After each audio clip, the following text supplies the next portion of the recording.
FYI, I will record all of our classes using Teams. That doesn't mean that I'm gonna give you a link to join the class remotely. Because if I do, you'll stop coming. And this is not an online course for this section. The other section is, so they get the recordings. So anyway, that's where we're at right now.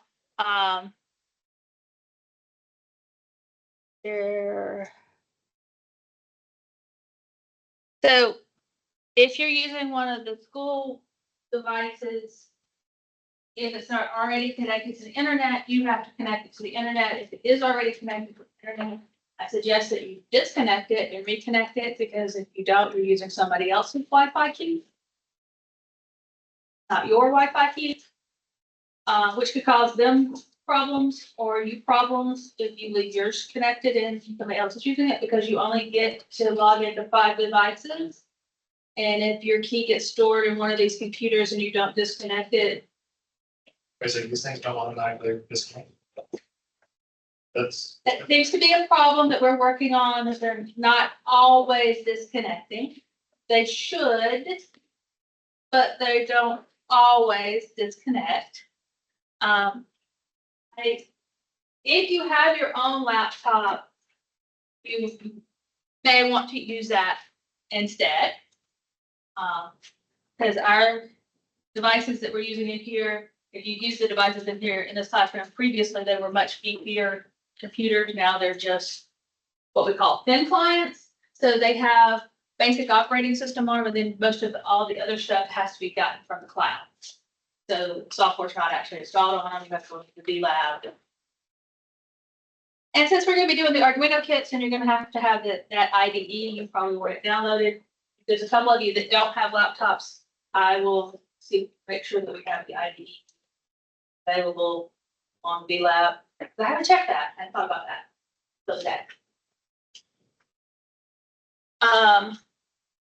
So if you're using one of our devices, or if you're going to use one of the thin client devices in any of the other classrooms, you will have to get your Western Wi-Fi key. If you don't know how to do that, there's a slide here for it, and I will make that available to you. I'll post all these slides in Moodle later if you need to go find them. Questions?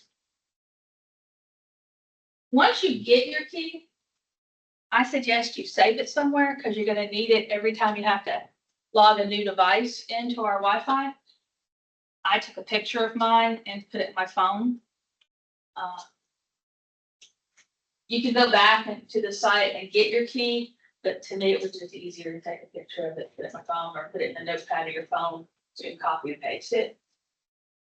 But that's just, I'm also one of those really bad people that writes down my usernames and passwords, because I have so many of them. Security nightmare. You should never do that. But when you have 20 or 30 of them, you have to remember it. It's hard sometimes. You don't want to use the same one on everything, because if somebody hacks one of them, they've got them all. So my school passwords are completely different than my personal passwords, because I don't.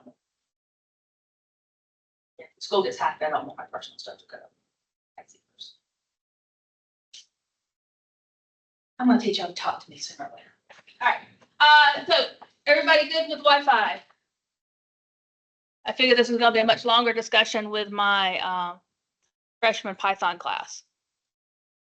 So I wanted today to get started with the book, but as I was making the slide presentation, I realized that the GitHub stuff and the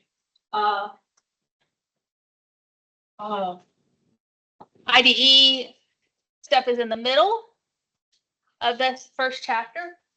So first question, how many of you have successfully found the book and got access to it? Everybody? I haven't done it yet. You haven't tried it, or you're having problems? I haven't tried it. Okay.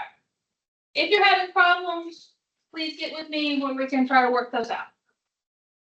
It's not that hard. It's pretty much just follow the link and make an account. Have any of you attempted to set up your GitHub or your, the Arduino IDE yet? Okay, so I'm gonna skip over to that slide real quick because I have a couple of things I want to say about it.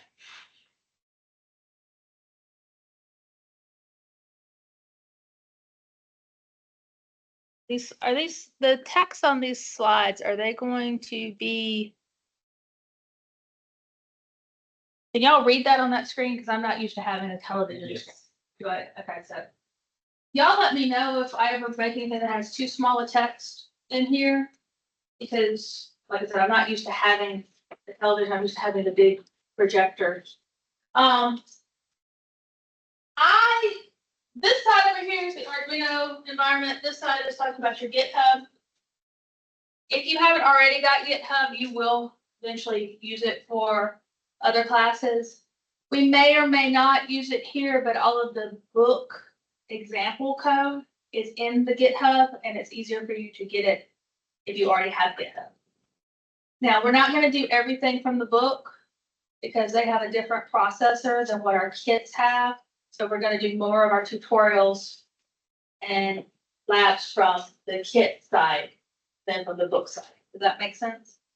They basically do the same thing, but the pins and stuff are different on some of the boards. Am I speaking Greek to all of you at this point? How many of you do not have your kits yet? I have a kit, but I didn't bring it in. I don't need it today. I'm just trying to gauge when I can start. Oh, Are they ordered? Huh? I just ordered it today. If you come in from Amazon, you'll have a couple of days. Yeah. All right, so, oh, okay, I don't need you to show me right now. So this is, I am not going over how to do this. You are in a upper level-ish, more than freshman level computer science course. I assume all of you are computing or computer science majors. You should be able to follow install directions, right? Yeah. Oh, are we able to get PowerPoints that we? They're not posted yet, but they will be posted later today. I'm hoping, okay. I have been transitioned to Microsoft out of Google, so I can't share out of my Google Drive data. So I am going to probably upload them into Moodle this semester because you guys are not transitioning to Microsoft fully until December, January.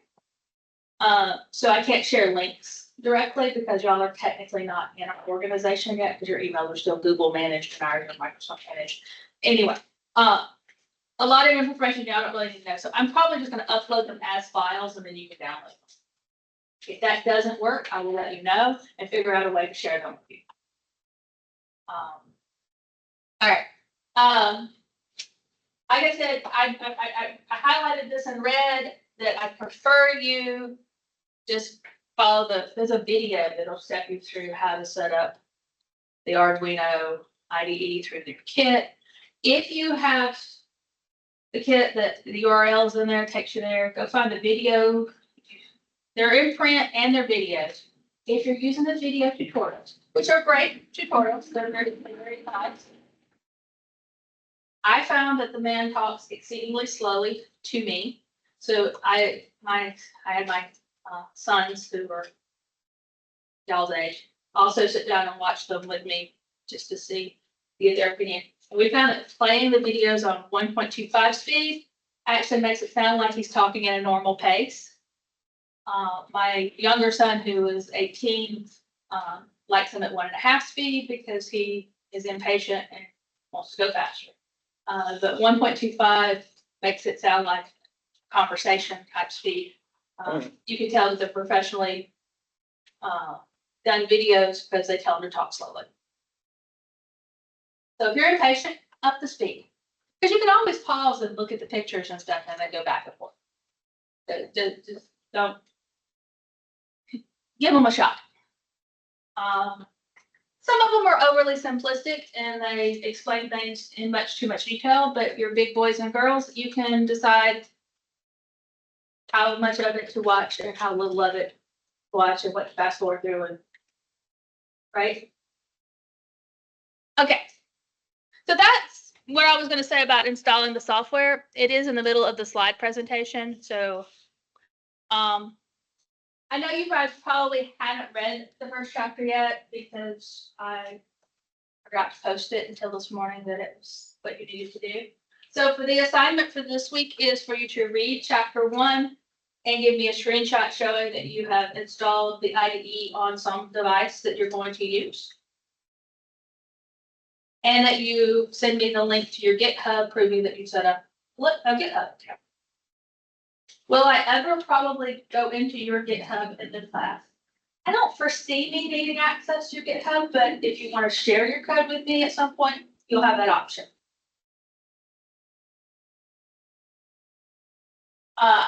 Caveat on GitHub, and we talked about the syllabus last time, and I told you AI is bad. The AI generated code is bad. Don't turn in AI code. GitHub now has Copilot embedded in it, so it will generate AI code for you. Do not use that to do your homework.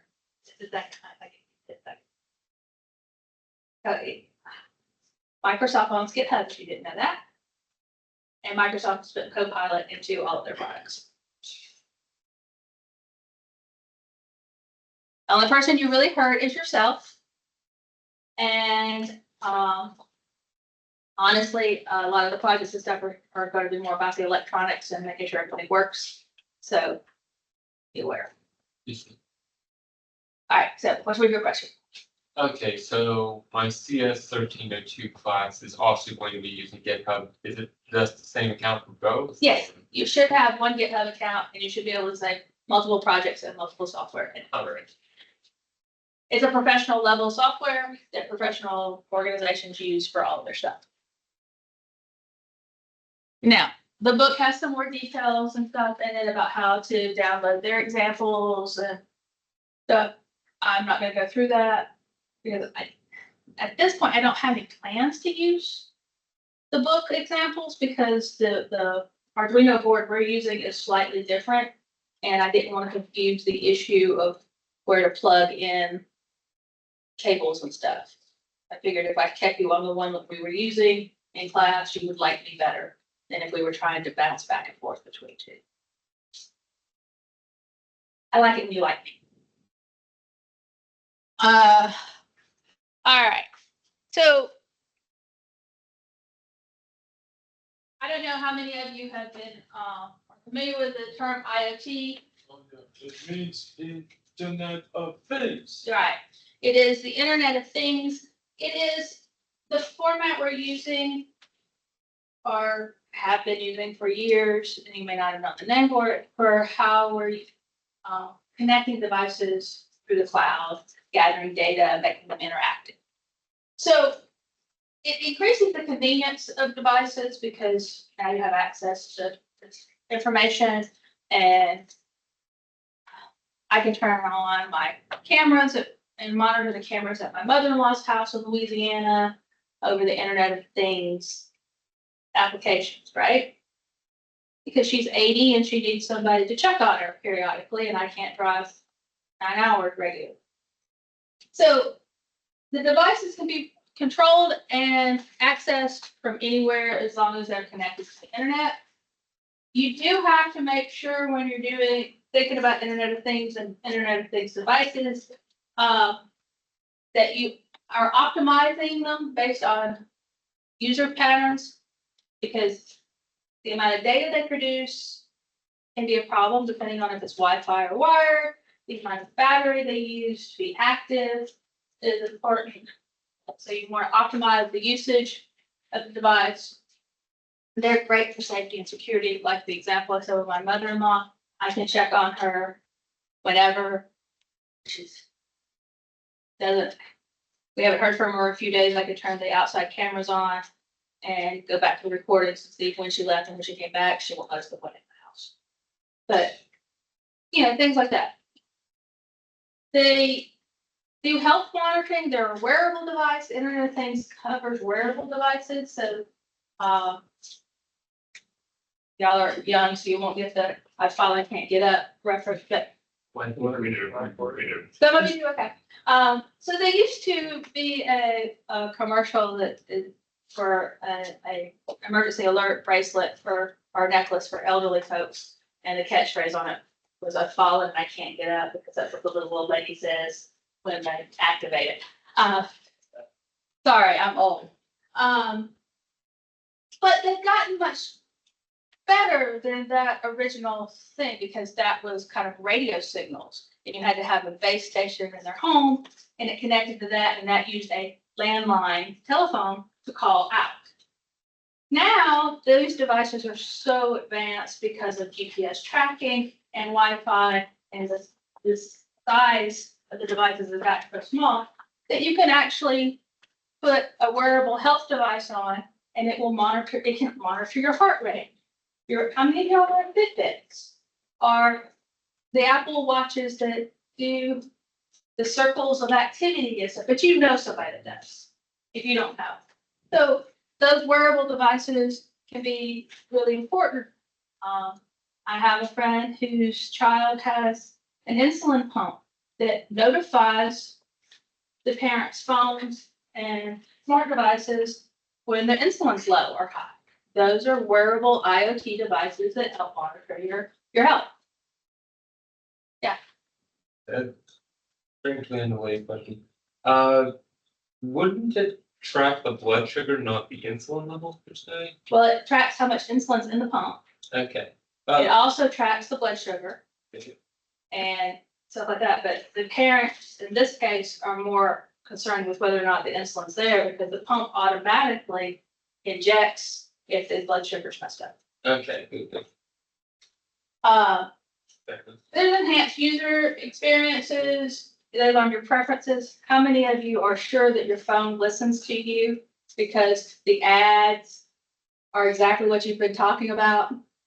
Like, I am now getting ads for boxing equipment. And because my youngest son, who's 18, is a boxer, and he wanted me to order him a custom mouth guard.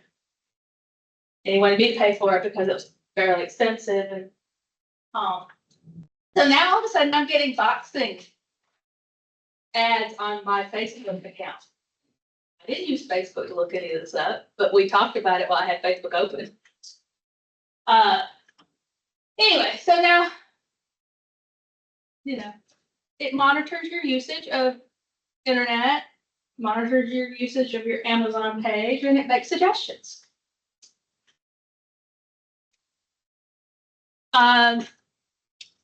By the way, if you're wondering, yes, I did pay for the mouth guard because I paid a lot of money for those teeth with those braces and stuff, so I will protect them if you're gonna get hit in the face. This is background information. Most people don't realize that this actually started in the 1980s in a very limited fashion at Carnegie Mellon University, because a bunch of engineers wanted to be able to tell if the soda machine on their floor had drinks in it or not, rather than having to walk down there to see if it was empty. So they set up a soda machine that would report a light on or off if it was empty on each selection. That was easier for them to access than physically going down and sitting in the machine.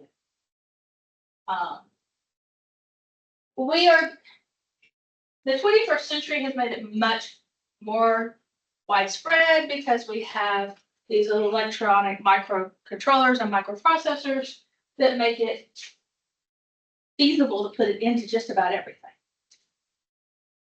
So electromechanical systems, oh, that's easy for somebody to say, but not me, are MEMS, are sensors, and things that have come into the 21st century with these is that we now have power sources that are small enough to fit in bed, that are going to last enough time to be useful.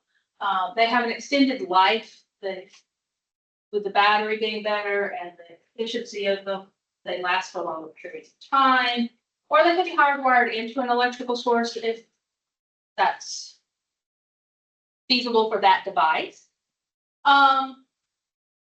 We all have internet connected smartphones now.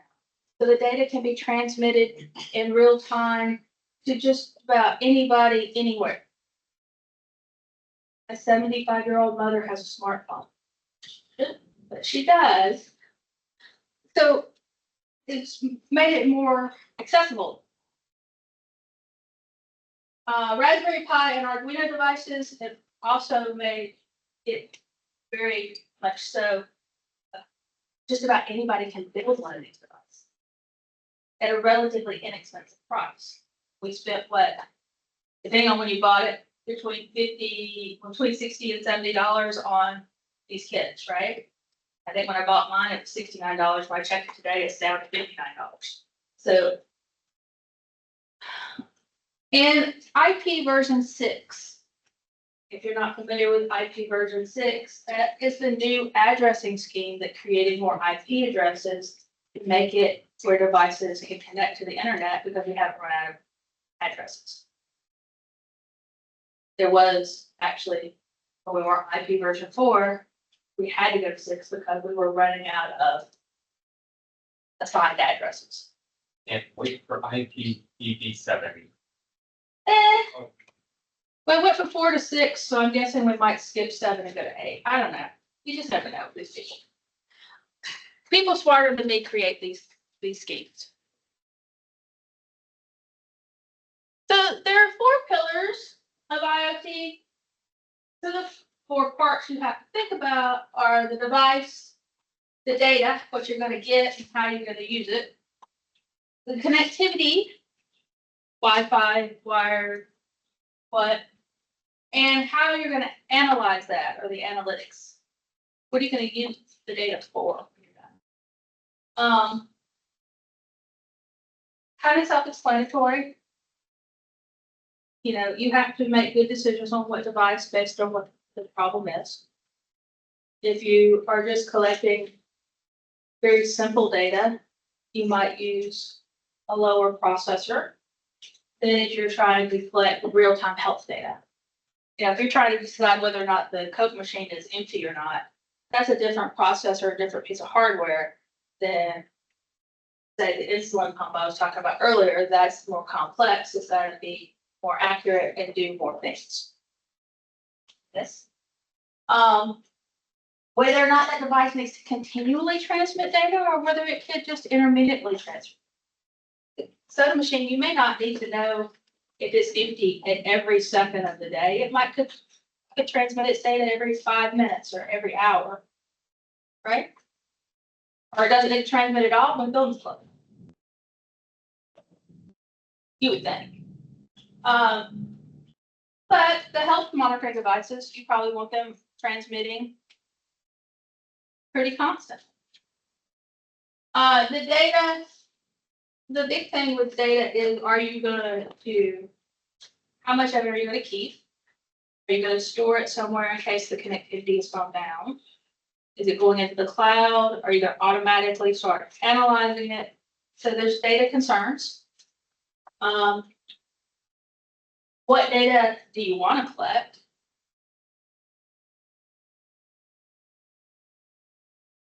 So the connectivity, like I said, you have to make sure that all 4 pieces are connected together. So you have to have the hardware connected to the sensors, and the data collection tools, and then you have to have all of that connected to the cloud or wherever you're sending your information. I'm just going to assume that the data is going to the cloud to be stored somewhere, because that's what the Internet of Things usually does.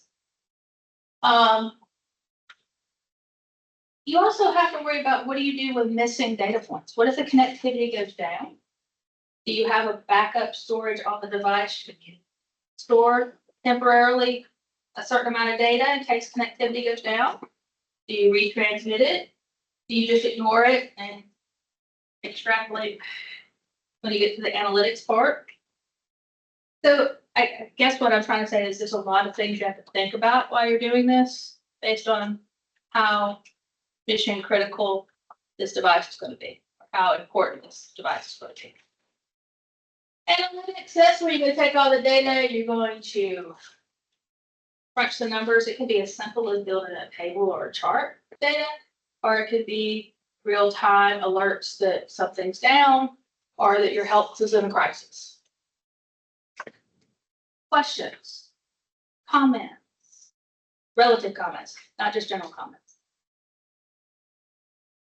I like the talking a lot. Somebody keep track of time where I don't go like overtime too. We get out of here at what, 30. 1:30? It's 1:45. 1:45? Yeah, 1:30 would be an hour, so yeah, 1:45. So good. 1:25. That, is that clock accurate? Almost. It's close. I probably won't keep us till 1:45 most days. On Mondays, on Wednesdays, we might stay that late. Okay. Y'all don't want to listen to me talk for 75 minutes. Last emphasis. We just want information. Okay, so Yeah, but I was just trying to figure out the relations between all these four things. So essentially you have that which receives and sends information, the information itself of essentially the continual connection between the devices in question. Mhm. And what exactly are you going to do with all that information afterwards? Yeah. Okay, because the device itself usually isn't going to process it. It's just going to collect it and send it somewhere else. Right? does the device also receive data in order to do so? Some of them do, yes. Okay. It just depends on what your application is. Lower fridge temperature? I can't believe people have smart fridges, but hey, yes, you could lower the fridge temperature. Someone I know bought a refrigerator recently and it will tell her when she let her turn a camera on and look inside of it and see if she got a milk before she goes to the grocery store. Electricity. Yeah, but the price she paid for the refrigerator, I'm not sure how much savings over time is. I've looked at all the Internet of Things technology. That's kind of a different discussion. I don't necessarily need my toaster to connect to the internet, but True question is, do you want Microsoft to know exactly how much toast you're heating up? or not even Microsoft, it could be Amazon, because a lot of these devices connect to the AWT cloud, which is an Amazon. Yeah. You do know that Amazon, Microsoft, Apple, and Google probably own all of your data Oh, they anyway. know everything at this point. So the next thing you have to worry about is choosing the device to use. So this is where you're going to think about Arduino versus Raspberry Pi versus some other microprocessor. Because there's lots of them out there. And the four things you're going to think about when you're doing that is data acquisition, data processing, connectivity, again, is very important, and power management. And a lot of people don't think so much about the power management, but power management is important. If your battery runs dead, it's no longer useful. How frequently do you have to charge your phone?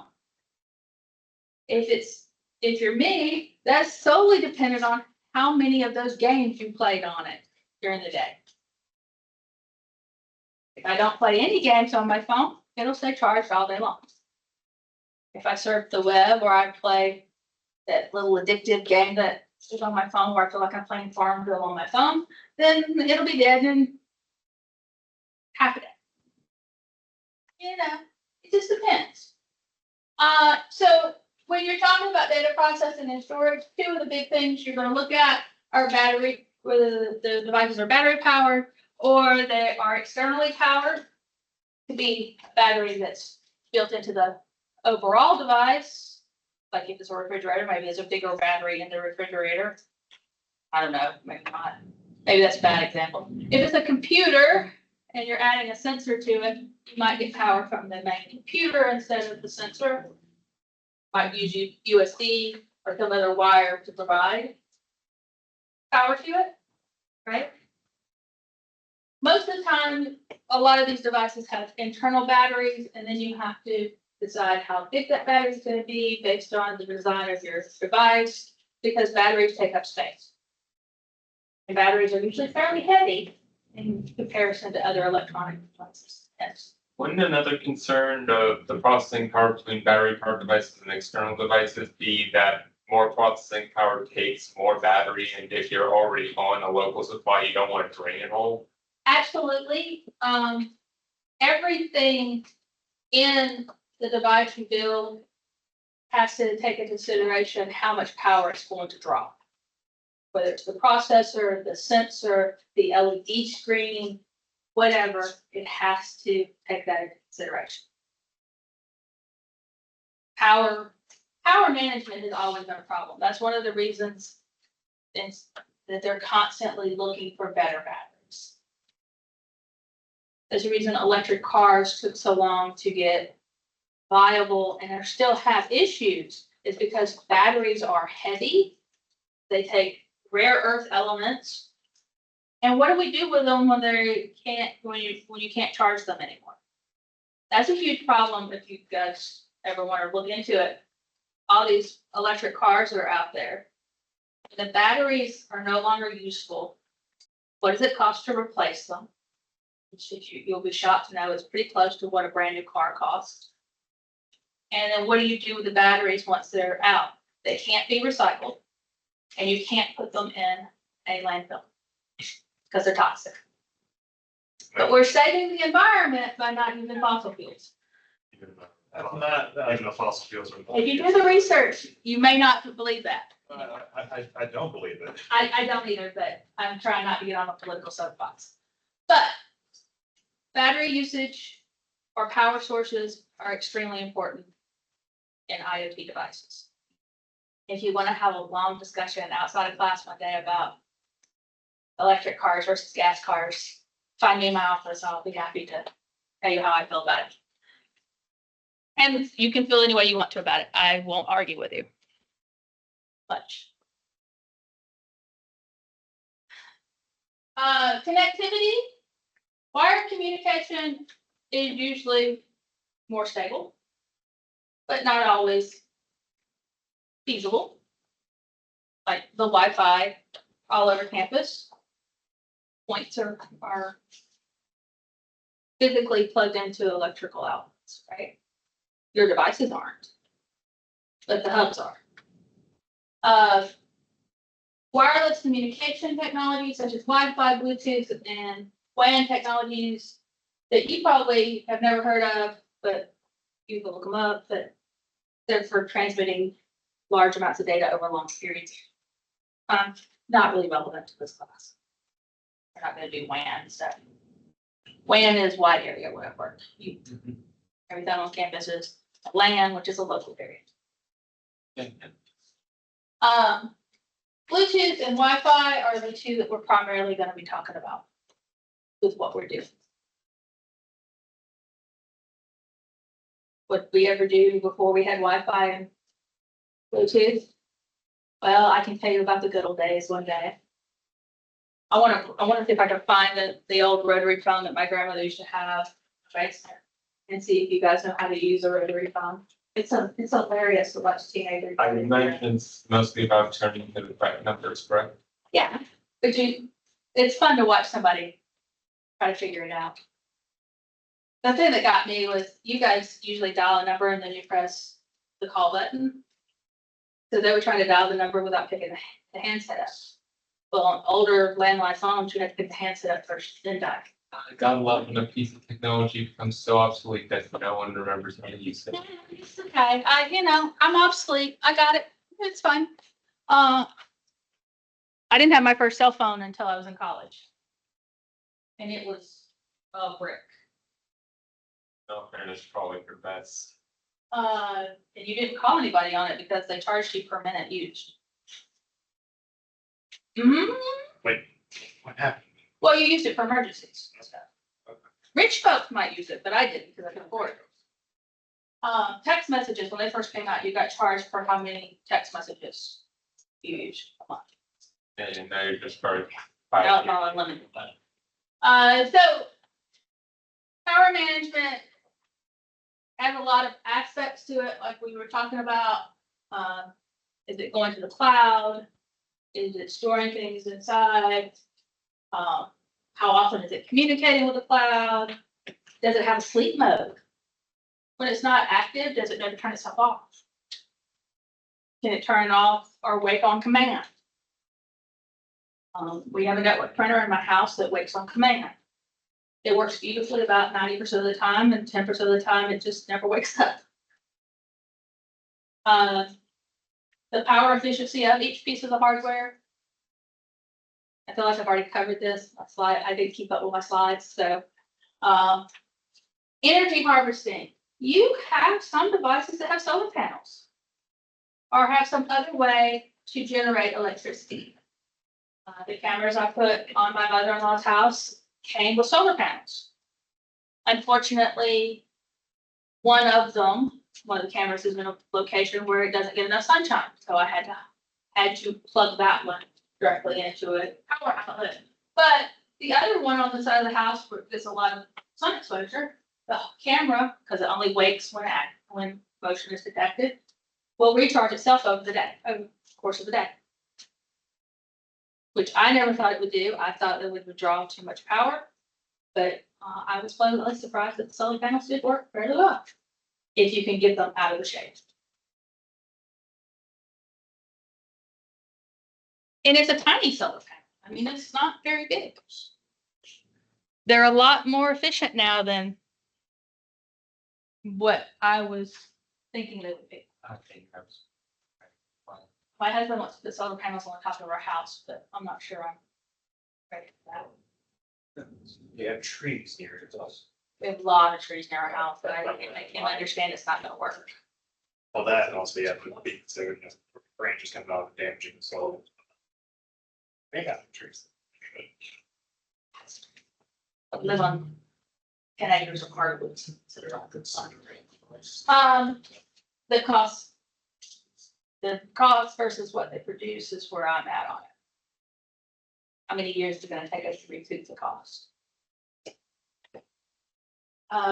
So this is a very simple diagram, and does this background for the slides work for you guys? Okay. I don't like white backgrounds. I try very hard not to have white backgrounds on anything, but if it bothers anybody, let me know. So the book talks about drawing and creating your own diagrams. I'm just gonna kind of gloss over it because you guys, I think, can figure that out pretty much on your own if you need to dive.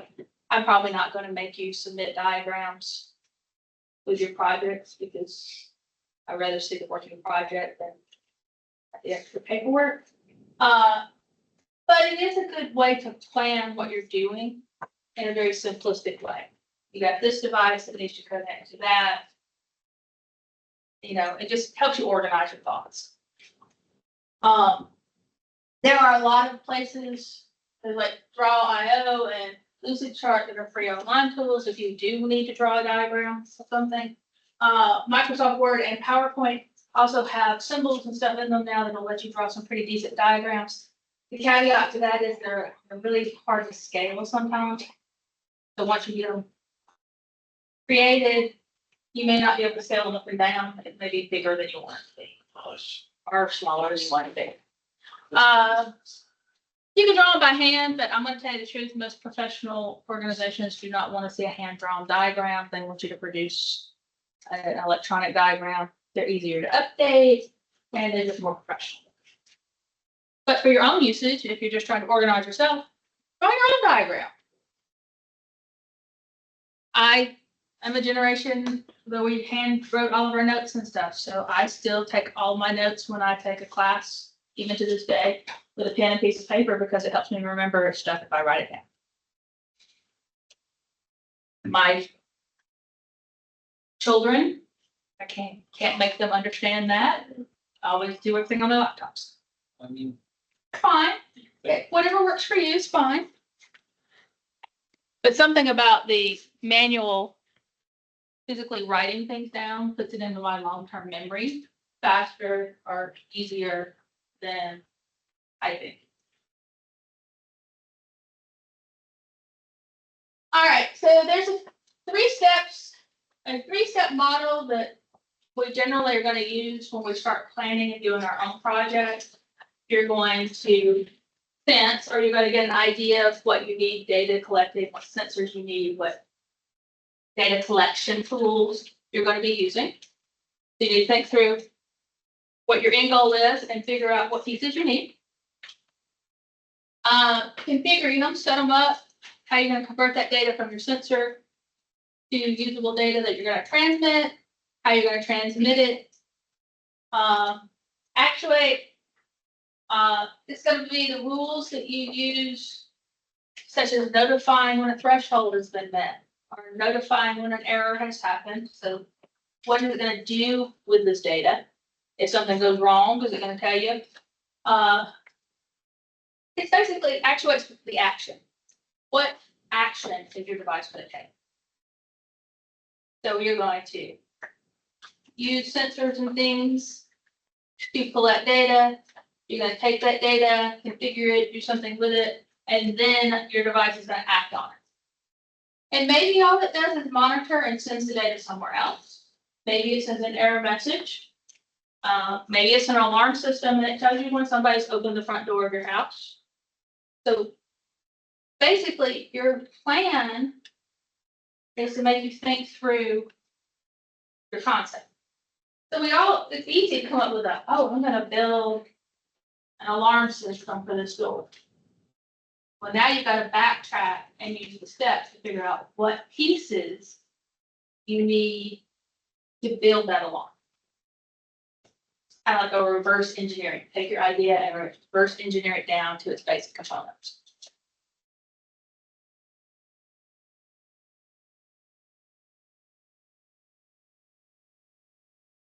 And that's all I have.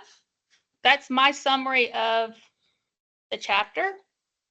I will tell you there's a lot more detail in the chapter. I just hit the high points. I still suggest you read it. Don't forget to turn in screenshots proving that you've got the stuff going. I think I have it set to be due a week from today. Yeah. I will post these slides in the next, I'm gonna probably do it this afternoon. If something goes wrong, it may be tomorrow, but if everything goes right, it'll be this afternoon. Do you know when Selfish Quit's going up? I hope to have it up tonight. Alright. I have run into all sorts of problems this semester with people disliking me. And I moved my son into the dorm this weekend, so I got a whole lot less accomplished this weekend than I thought I would, because we had to take it to Tuscaloosa. To be from the University of Alabama. And it was a lot more. I've been telling him all summer to pack his stuff. He very packed Saturday morning. Kids these days. All right, so if you need me, let me know.